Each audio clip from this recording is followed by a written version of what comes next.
Les amis, salut à tous et j'espère que vous allez bien. Alors aujourd'hui on se retrouve pour parler d'un manga des plus magnifiques.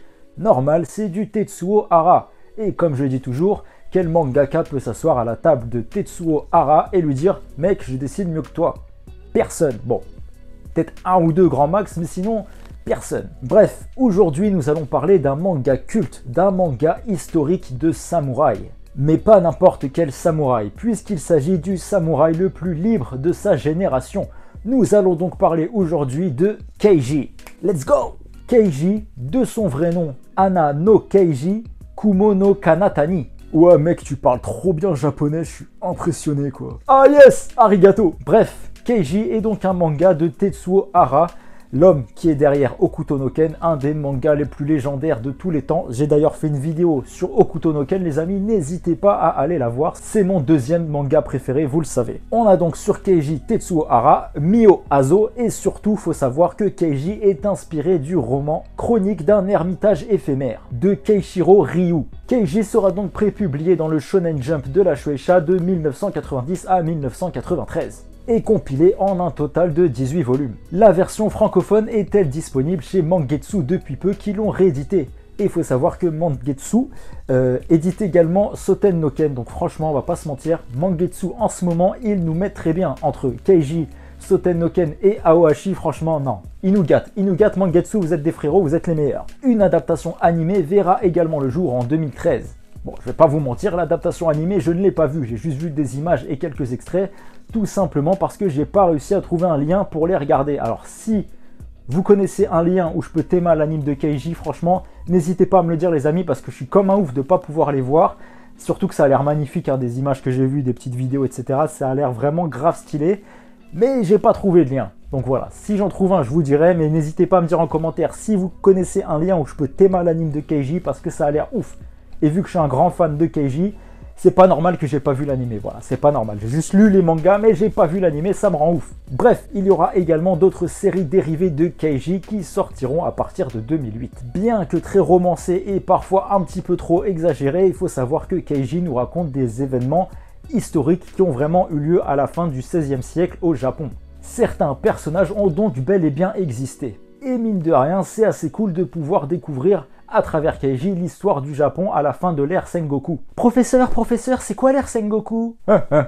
Alors petit, l'ère Sengoku est une époque du Japon marquée par beaucoup de turbulences sociales, des intrigues politiques et beaucoup de conflits militaires, qui s'étend du milieu du XVe siècle jusqu'à la fin du XVIe siècle au Japon. Merci Wikipédia.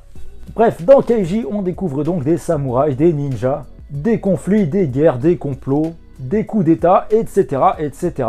On en apprend donc plus sur l'histoire du Japon, mais c'est grave stylé, hein. C'est pas de manière scolaire, grave relou, non, là c'est vraiment stylé. C'est très bien raconté, très bien scénarisé, et graphiquement, hein, voilà, c'est du Tetsuo Hara. Alors tout ça c'est bien beau, mais Keiji, c'est quoi le propos? De quoi ça parle? Comme je vous ai dit, l'histoire se déroule au XVIe siècle au Japon. Plus précisément en 1582 au début de l'histoire, une époque donc déchirée par les conflits, les guerres, etc. où des guerriers d'un nouveau genre font leur apparition. On les appelle les Kabuki Mono. Ils veulent tout simplement vivre selon leur propre code d'honneur et refusent de se plier à l'autorité, être des hommes libres, qui n'hésitent pas à faire preuve d'une certaine insolence. Et nous ferons donc la connaissance du plus grand d'entre eux, Keiji Maeda. Nous suivrons donc son aventure, ses rires, ses larmes, ses colères, ses amours, ses histoires de famille et surtout ses combats, lui qui fera face à de nombreux adversaires.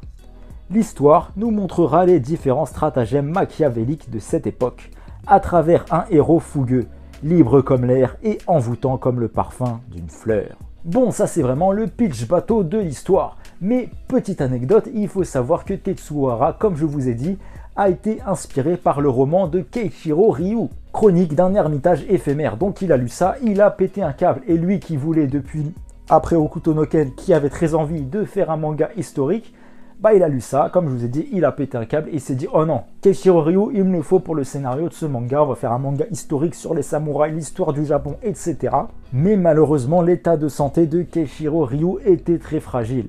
Mais il avait quand même réussi à écrire le scénario du manga pour Tetsuo Hara, qui, rappelons-le, de base, Keiji est un one-shot. Mais malheureusement, Keishiro Ryu n'a jamais pu lire le manga dont il est à la base du scénario. Bref, le personnage de Keiji, il faut savoir qu'il est vraiment très stylé et en total contraste avec son époque. Lui, qui a une attitude qui sort de la norme, est pris de liberté et prêt à mourir pour ses convictions, toujours le sourire aux lèvres. Il vit chaque instant de sa vie comme si c'était le dernier et c'est pour cela qu'on peut distinguer chez lui une certaine forme d'innocence et de naïveté. Lui qui se comporte très souvent comme un gamin farceur, mais qui mine de rien cache en lui une très grande maturité et un cœur énorme. C'est beau. Il réussira notamment à éviter de nombreux conflits justement grâce à son innocence. Et réussira à attiser la sympathie de certains généraux, etc.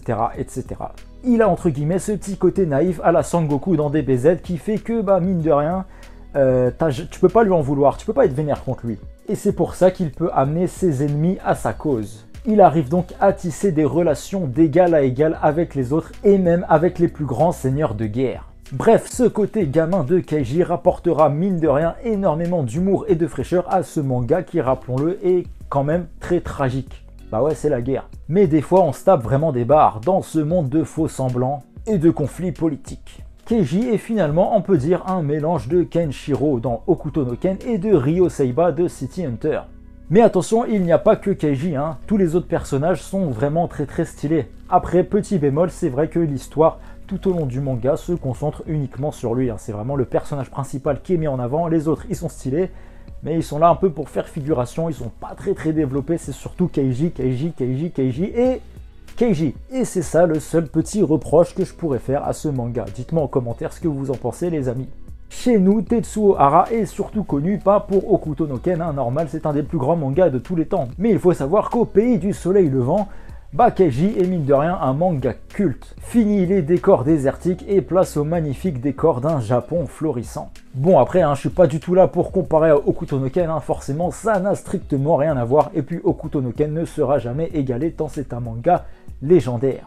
N'hésitez pas à aller voir la vidéo que j'ai faite dessus les amis, d'ailleurs j'ai pris énormément de plaisir à la faire tant mon amour pour ce chef-d'œuvre est grand, vous le savez. Keiji est donc un manga, je trouve, beaucoup trop sous-coté en francophonie et j'espère que la réédition de Mangetsu fera connaître ce chef-d'œuvre à un plus grand nombre et qu'il aura la place qu'il mérite en francophonie. Oui, ce manga se veut donc fidèle à la réalité historique, même si des fois, on va pas se mentir, ça prend un petit peu trop la tête dans des explications et tout avec des blazes, des fois c'est compliqué à retenir, mais néanmoins ça reste plus que stylé et très divertissant. Et puis les scènes de combat, elles aussi, sont dingues. Le sens du détail de Tetsuo Hara, c'est vraiment bluffant. Tout ce que ce monsieur touche, ça devient de l'or. Je vous jure que ce soit Soten no Ken, Hokuto no Ken, Keiji ou peu importe, les planches de Tetsuo Hara, je vous jure, tu les regardes, tu peux fixer le dessin pendant 10 minutes et toujours être comme oh comme ça pendant... Non, il est trop chaud, les amis. C'est graphiquement le mangaka le plus fort et je ne cesserai de le répéter. On aura donc dans Keiji de l'action à couper le souffle avec un scénario plus que bien ficelé. Bref les amis, si vous ne connaissez pas Keiji, il est disponible chez Mangetsu. Vous y trouverez de l'humour, de la tragédie, de la bagarre, de la romance. Enfin bref, Keiji est une véritable bouffée d'oxygène. Enfin voilà les amis, merci d'avoir regardé cette vidéo sur Keiji. N'hésitez pas à me dire en commentaire si vous avez lu Keiji et ce que vous en avez pensé. Et si vous ne connaissez pas, je vous invite vraiment à lire parce que c'est vraiment stylé. Et n'oubliez pas, si vous avez un lien où je pourrais théma l'animer, dites-moi parce que j'ai trop envie de le voir. Franchement, les extraits que j'ai vus, ça a l'air grave stylé. Mais j'ai pas trouvé de lien, ça me rend ouf. Donc voilà les amis, on se retrouve très bientôt sur la chaîne pour plein d'autres vidéos. Merci d'avoir regardé celle-ci. D'ici là, prenez soin de vous, prenez soin de vos proches. N'hésite pas à t'abonner si ce n'est pas déjà fait pour ne rien louper, vu qu'il y aura d'autres vidéos sur par exemple Soten no Ken qui va arriver. Soten no Ken qui est le plus beau manga graphiquement au monde. Aucun manga est plus beau que celui-ci graphiquement. Je vais faire une vidéo dessus qui arrivera prochainement les amis. Donc n'hésite pas à t'abonner. Donc voilà, merci d'avoir regardé cette vidéo. À bientôt. Salut!